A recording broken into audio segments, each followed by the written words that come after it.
السلام عليكم ورحمة الله وبركاته. مقعد عبد الرحيم سعيد channel kuna waa Cabdiraxiin Saciid. casharkan waa casharkii tobnaad oo ku saabsan computer application. waxaan ku baran doonaa Word-ka 2013ka waana casharkiisii afraad oo ku saabsan ashraas soo dhawaada. waxaan ka soo hadalnay casharro hore oo ah sida loo qoro document, sida loo save gareeyo, sida loogu xidho password, sida loo soo furto document aad hore u qortay, sida mid cusub loo sameeyo. waxaas oo dhan waan ka soo hadalnay. imika markaa waxaan rabaa bal inaynu ka hadalno sidii loo daabacay, sidii loo koobiyay, iyo sidoo kale sidii page-ka aad wax ku qoraysid loo hagaajin lahaa. ugu horeyn waxaanu doonaynaa inaynu documentigii qorro.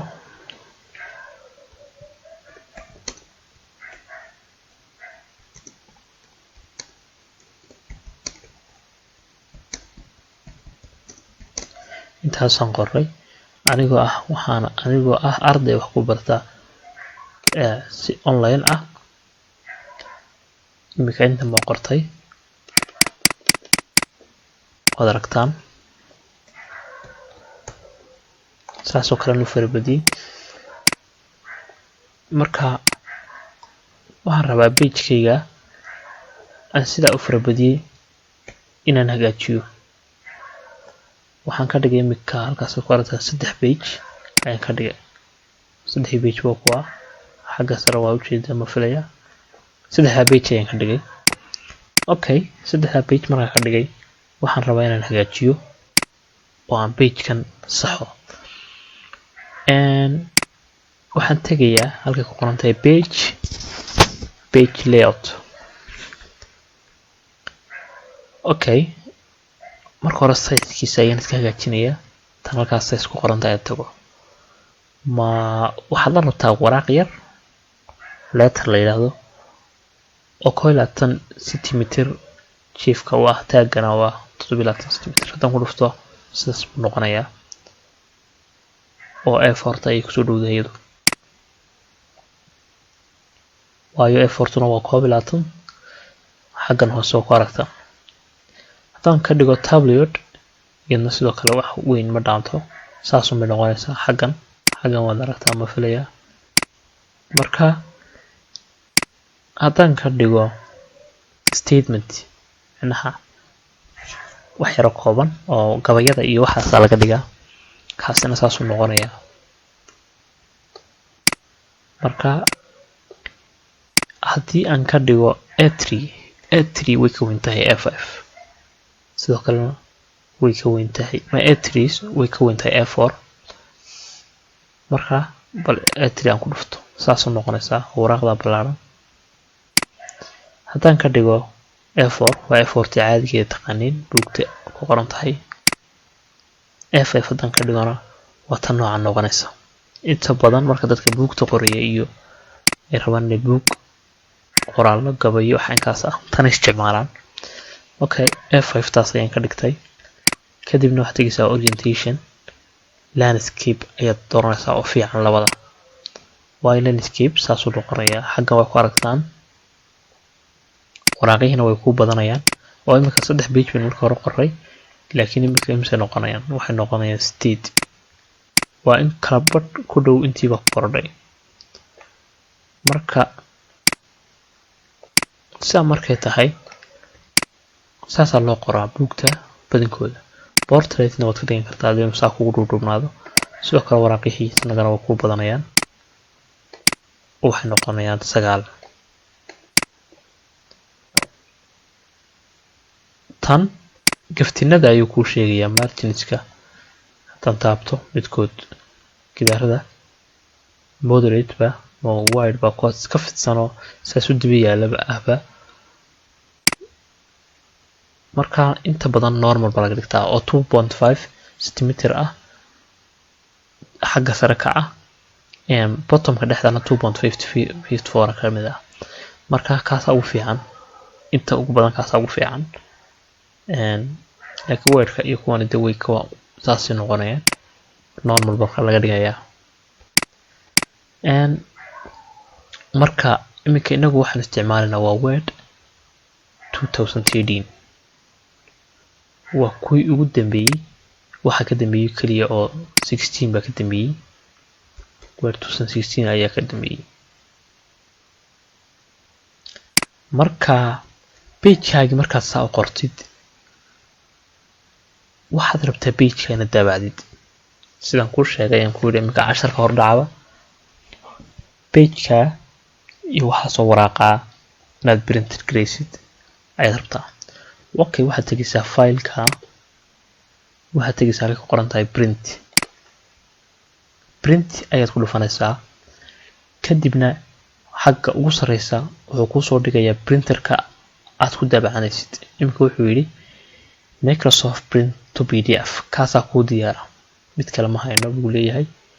kuwan horaan u gashtay laakiin kan waa diyaar, kaas waa diyaar, fax waa ready, kuwan hore u gashtay laakiin adigana halkaas uu kusoo dhigayaa printerka markaad ku xiriirisid computerkaaga.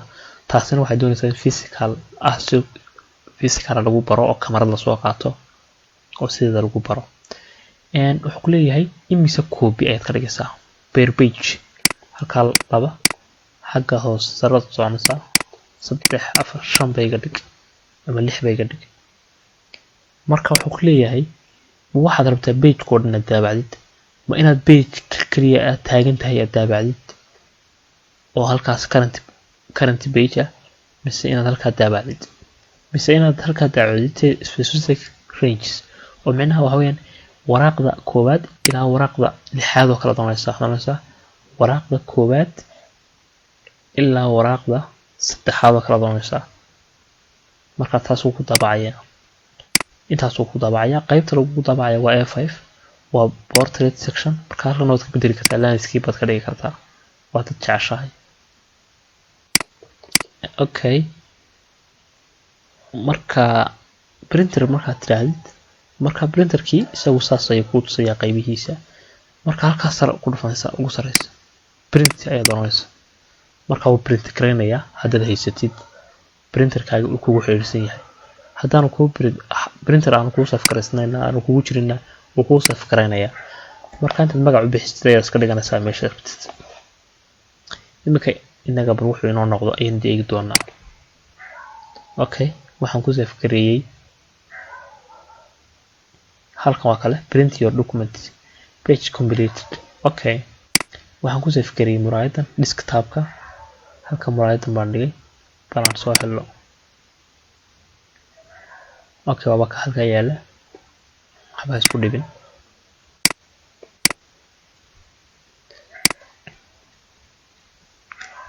bal sidoo noqdo ayaan eegi doonaa. waxaan filayaa PDF ayuu noqonayaa maadaama aynan kanan isticmaalana uu yahay mid aad looga habeeyay. PDF ayuu noqday. casharadii hore waxaan ku sheegnay meel PDF laga dhigi karo oo kale inay jirto Word dhexdiisa. PDF ayuu noqday oo waxna lagama bedeli karo, waxna laguma dari karo. marka halkan waad ka print gareyn karaysaa, Ctrl+B taabatid. xaggan wuxuu ku leeyahay wiriska iyo waxaas ayuu kaaga sheekeynayaa. ma soo dhaweeyba, soo dhaweey, sii fogee. halkaas waa save gareyntii. waxaas oo dhan markaad save gareystay ay kusoo baxayaan oo aad kasi fahmaysaa. printerkana sidaas inaad u fahamtay ayaan rajeynayaa.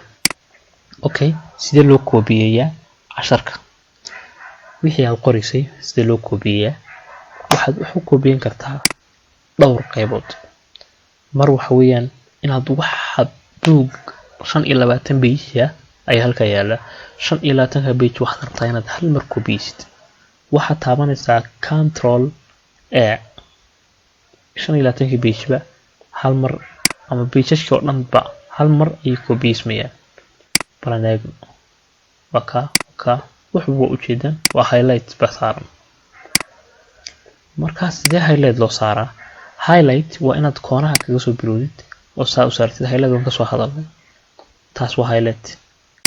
inaad halkaa intaad istaagtid dhexda 2 jeer taabatid leadka u sareeyo ku koobiyeenaya marka inaad highlight garayso waxba kuma hagaagayaan inta saa control ee taabatid ayaa dul istaagaysaa kadibna waxaad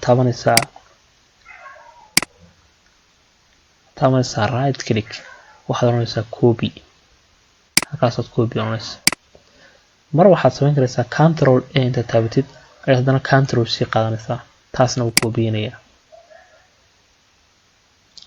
marka sidee loo wixii aad soo koobiyeysatay macnaha ee aad iminka keentay loo baas gareeyaa waxaad samayn kartaa inaad taabatid control v marna waxaad samayn kartaa inaad taabatid intaad right click tiraahid ayaad oranaysaa past oo past saddexda qaybood weeye ayuu ku kala sheegayaa pasta ugu sareysa la isticmaalaa marka saddexda qayboodna waxbaa loo koobiyeyaa loona baas gareeyaa okay cuttingka ayaan rabnaa inaan iyadna kusoo xejino casharkuna waa dheeraaday sidee wax looga jaraa okay intaa saa u highlight garaysid oo saa u saartid ayaad waxaad taaban kartaa anywhere meel kasta ood jeceshahay oo computerka ka mid ah waa marka koobaad f haddaan taabto u go-aya haddaan taabto meel kasta oo computerka ka mid ah waa goynaysaa 5 wax kasta oo computerka ka mid ah waa goynaya laakiin lagu talagalay waa control x jaraya control x saas uu jaraya wixiiba laakiin haddaba waxaad rabtaa gacanta kaaga dhacday inaad soo wada celisid wixiiba kaliya waxaad taabanaysaa control z no problem saas u soo noqonayaan dhammaan wixii aad waday ama aad cut garaysay aad ka jartay markii hore